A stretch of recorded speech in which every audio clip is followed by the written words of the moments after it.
Here are the visual field deficits explained in 90 seconds. Your retina has two halves. The temporal retina sees the nasal visual field, and the nasal retina sees the temporal visual field.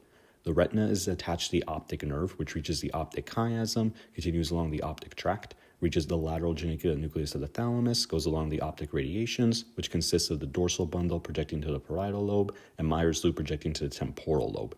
Then you're going to have them reach the primary visual cortex and the occipital lobe. I want you to pay attention to these colors.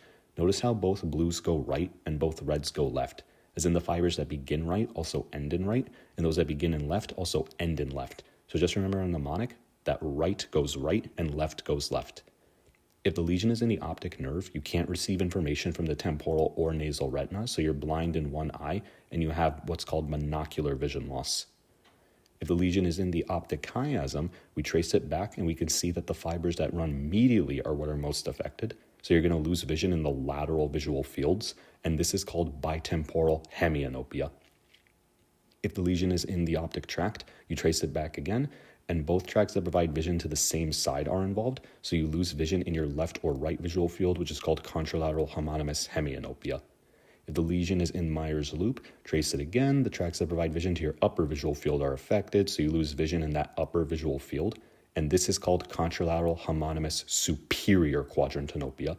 Finally, if the lesion is in the dorsal bundle, now your lower visual field will be affected, and this is called contralateral homonymous inferior quadrantanopia.